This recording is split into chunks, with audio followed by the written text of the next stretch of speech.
Hi, welcome back to Question Period Live. No, there's no question period today. I know they canceled it. It's supposed to go till Friday, but that, of course, was done after question period yesterday, which you were all watching, and you realized they pulled a fast one. Didn't want to talk about foreign interference. Didn't want to talk about spying. And I fear it's not just the liberal government. It's all of the parties don't want to ask questions about this. Let's get to the summer right away. And I find this extremely worrisome. So, so we're back today, basically, just to recap what's happened in the last couple of weeks and to ponder what might happen during the summer and to consider what might happen in the fall. Because these guys are going to be out for 3 months and they've taken off. They bolted the Capitol early. Very early, 2 days early. They usually wait till at least the end of the third week, and they haven't done that. And of course, they just can't wait to get back to their ridings to ignore the fact that we've got treasonous MPs walking around the House of Commons. So, what are we going to do about this? Well, we have got to keep fighting back throughout the summer. I've said for quite some time that we are too reliant in the media. And whether I was with the mainstream media, which I was for years, or whether I'm with the new media, which I am, or the independent media, which you're watching right now. We are too reliant on question period for sound bites, especially since question period has been dumbed down to the extent that it has. I don't think this will take any of you by surprise when I say this. Question period has been completely dumbed down because questions were never really answered in question period, but at least you got a different answer for a different question. Now you get the same answer verbatim, read from a script by liberal cabinet ministers or parliamentary secretaries to cabinet ministers every time. So whether or not your question is about the economy, whether or not your question is about the weather, or whether or not your question is about social issues, you will get the same response. And 8 out of 10 times, that response is 8 out of 10 Canadians get more back from the carbon rebate in their pockets than they are putting into the carbon tax. That is exactly what's happening. The question period has been completely dumbed down. We need to move beyond question period. Unfortunately, it's still basically the litmus test. It's still the hour every day that serves as the feeding frenzy for the media. Because, of course, there's always the scrum afterwards where you might get more answers, you might get less. I don't know. Because I've been participating in that for years too, whether as somebody who worked in the House or somebody who worked as a journalist. So things we're really in a nebulous phase right now. So this is why I invite your comments for the summer in terms of what we should do. And I think we should stay together as a group. And I think that's very important to do. But I want to show you a couple of things here because I think this is fascinating. What happened yesterday? And let them eat cake. Of course, the pronouncement that has been we've all been told was said by the wife of Louis the 14th. We don't know for sure whether or not she said it but Justin Trudeau might have has as well have said that yesterday when he talked about how his capital gains tax is going to make all those wealthy people pay more. Just a little more, of course, not very much more, but just a little more. And it's got nothing to do with all of those ordinary Canadians, from welders, electricians, and whatnot. It's all focused on the so-called wealthiest of Canadians.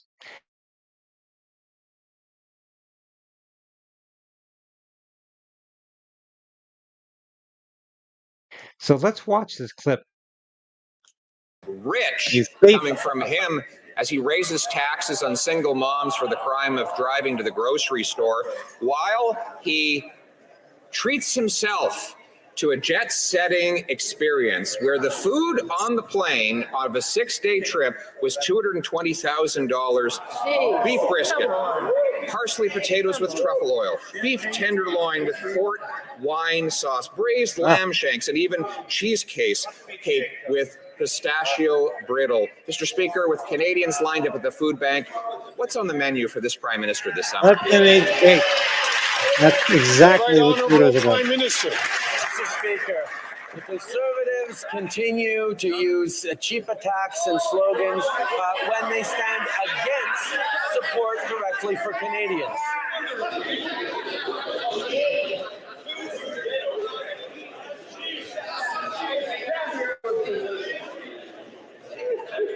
Cheap attacks, eh? The Right Honourable Prime Minister from the top, please.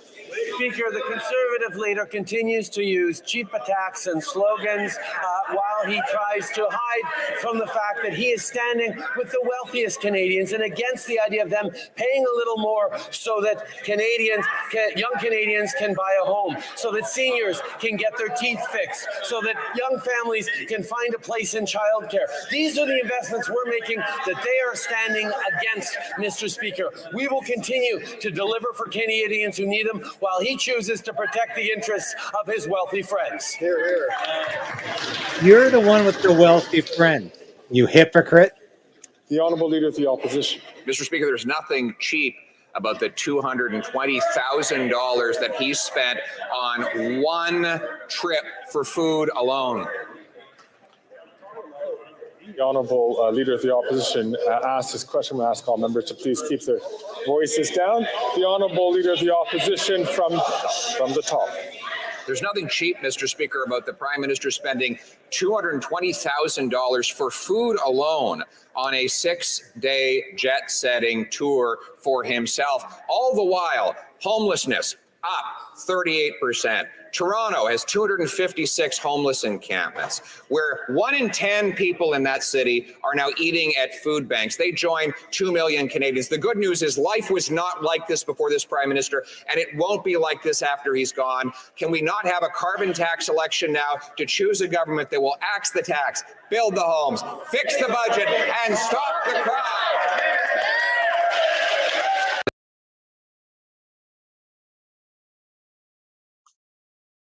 Indeed. Can we? I don't know. I hope so. But it's quite interesting that this 6-day journey, I don't know how anybody can rack up a bill of $223,000 on on-air food or in-air food, however you want to phrase it. But like Marie Antoinette said, let them, or supposedly said, I'll go, it's been attributed to her. But Justin Trudeau might as well have been saying, let them eat my cheesecake. $223,000 for an entourage flying on his private jet.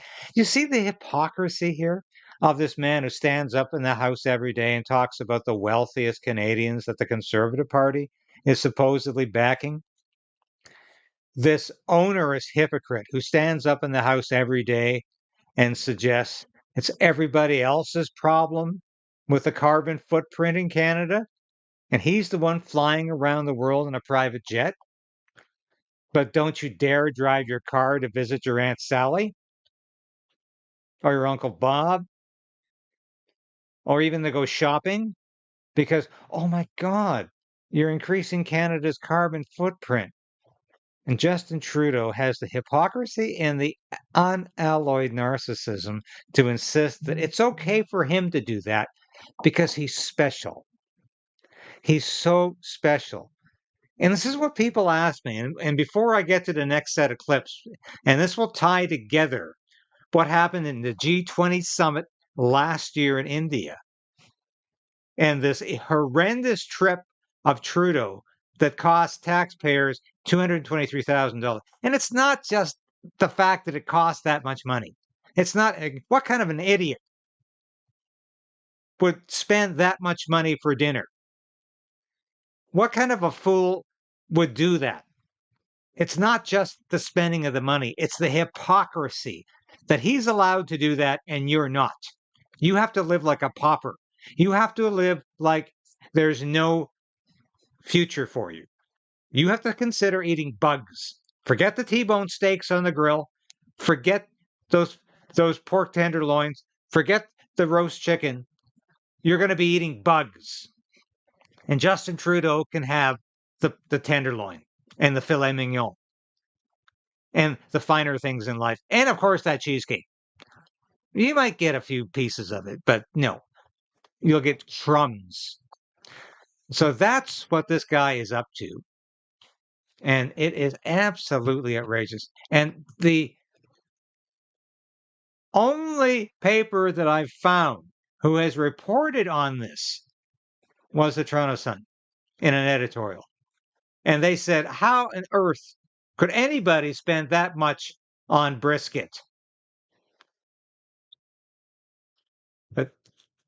But thank God Polyev brought it up in the House of Commons yesterday because it was not widely reported at all. At all. And here's the announcement, by the way, and I thank our producer for putting this up right now. Michelle Rempel announced that this is how the Liberal Party and the Liberal government, the Trudeau government, announces question period won't be here today. We're all going home. From this idiot MP from Kingston. And Michelle Rempel Garner retweeted this to say, who the hell is in charge of the Liberal Party? Who's in charge of the government? You just decide, okay, we're all going home now. So that's why yes, there was some confusion today about whether question period was going to happen. But it should happen for the next day and tomorrow as well. But that's what we're up against here. With us in speaking to the Indian government about how important it is that they be involved in following up on the credible allegations that agents of the Indian government killed a Canadian citizen on Canadian soil. All right, so this, of course, is the tremendous incident at the G20 when Trudeau makes the allegation without any proof that India was involved in the assassination of a Sikh extremist in Canada. And of course, it was India. Had to be, because Trudeau thinks that's a way to get votes among Sikhs, who are deserting him in huge numbers, by the way, just as Indo-Canadians are, because they don't really like the man and they don't really agree with his policies. They keep saying, why are we supporting Trudeau? Because he supports same-sex marriage, because he supports Pride Month and Pride season, and we don't think that's a good idea. So Trudeau's rapidly losing his support amongst groups. Using his identity politics isn't working anymore. He's losing the support, even though he's pandering to these groups, to the more radical fringes of these groups. And it's not working anymore. And he made an ass of himself in India again after doing it previously, masquerading as some kind of indigenous Indian, which is so comical because when he's back in Canada, he's Mr. Reconciliation with the indigenous peoples. When he's actually in India, he's pretending to be an indigenous Indian wearing traditional Indian garb, and they all laugh at him and think he's a joke, which of course he is. So let's hear a bit more of this.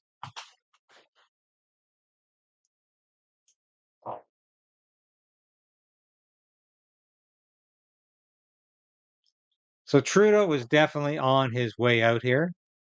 And remember what happened? Let's slow this down.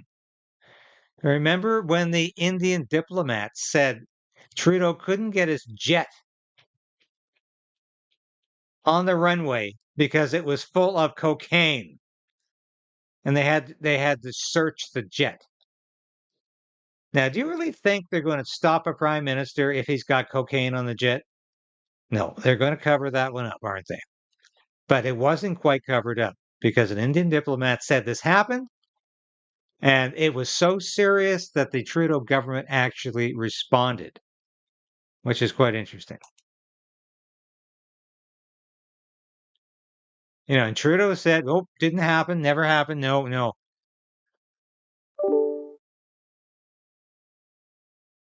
And Trudeau, of course, responded to it. So this was all part of this $223,000 junket to Southeast Asia. India, Singapore, Indonesia. Trudeau's having a hell of a time. And that's what this prime minister is all about. Having a hell of a time at your expense. And he really thinks he can continue to get away with it. I've had so many people ask me, do you think Trudeau is going to survive the summer? Well, that depends. That depends on really one factor. Whether or not there's any guts in the Liberal Party to get rid of this moron, this bastion of idiocy from leading their party. And actually a secondary factor too, whether there's any balls in the Liberal caucus to get rid of a leader who is driving them deeper and deeper into perdition and lower in the polls. Now, I don't know if they have the guts to do the moxie to do that, but for their survival, they have to do that. For the country's survival, we need to get rid of Trudeau as soon as possible, and we need to get rid of the Liberal government as soon as possible. Just getting rid of Trudeau is not good enough. Trudeau is indicative and symbolic of the malaise that the Liberal Party represents today, the woke politics that the Liberal Party represents today. But he's not the be all and end all of it. There are better people than him in the Liberal Party. However, whoever takes control of that party will still be captive to those woke progressive forces that are driving Canada off the fiscal cliff. So we need to get rid of the Liberal government, per se. I'm not going to comment on what I think that replacement should be. Obviously, the person best poised to do that is Pierre Poilievre, the leader of the Conservative Party.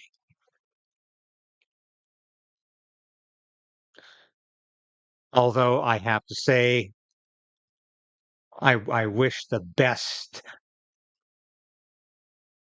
for the People's Party of Canada as well, because they represent values that sometimes the Conservative Party doesn't acknowledge. And I think Maxime Bernier would be a formidable prime minister, and he's a good friend. But I think the most important thing facing Canadians right now is getting rid of Justin Trudeau and getting rid of the Liberal government. Because they've done this before. They've gotten rid of an unpopular leader who has been seen by Canadians as too left, too extreme. We didn't use woke in those days, but we described them as just out of touch with Canadians. And the Liberal Party has very wisely, politically wisely, replaced the leader with somebody who's more conservative, more mainstream. They did it with John Turner to replace Pierre Trudeau. They did it with Paul Martin to replace Jean Chrétien. And they will try to do it again, I'm sure, before the October 25 election with somebody who's more mainstream, more comprehensive, more sensible, more small c conservative fiscally than Justin Trudeau. But don't fall for it. And we didn't in 1984, and we won't in 2003, I think it was, with Paul Martin. So stay vigilant, stay focused on the need to replace Justin Trudeau. And what we have to find out this summer, the most paramount issue and I will continue to fight for this, for you, my viewers. Who are the MPs listed in this intelligence report? Who are the MPs? Justin Trudeau seems to think they're liberals because he won't talk about them at all. Pierre Poilievre refuses to get his top secret security clearance. So that is absolutely stupid. I don't care what his reasons are. He needs to do that.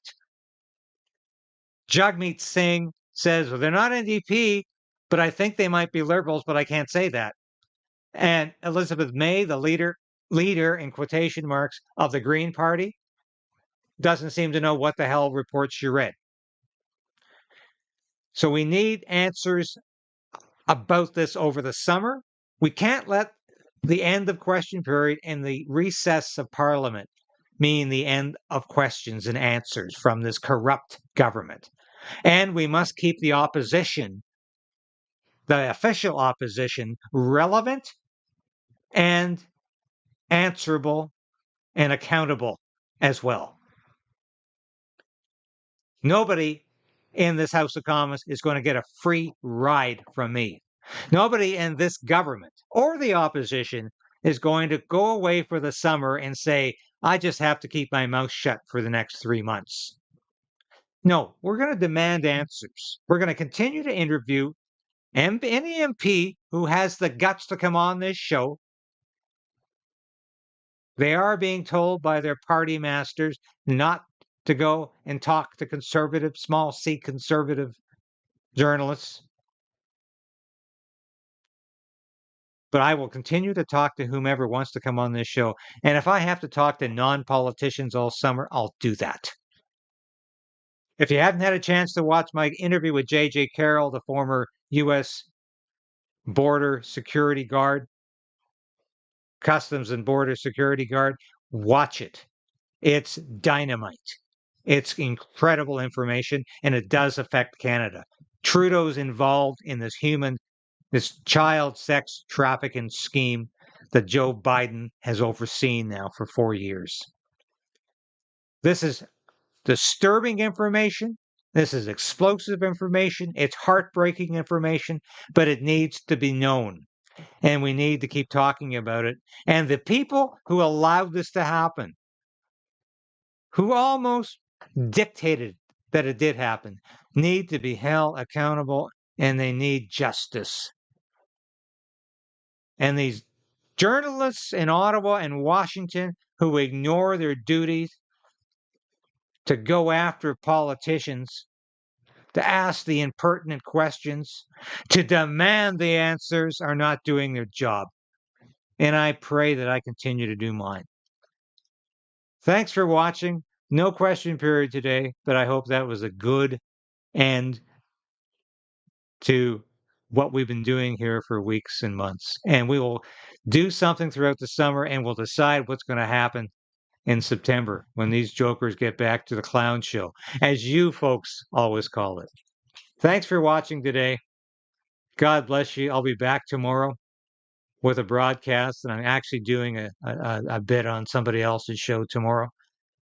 But I will be back with a broadcast tomorrow, and I'll be doing broadcasts 4 to 5 times a week throughout the summer. Thanks for watching. We love you.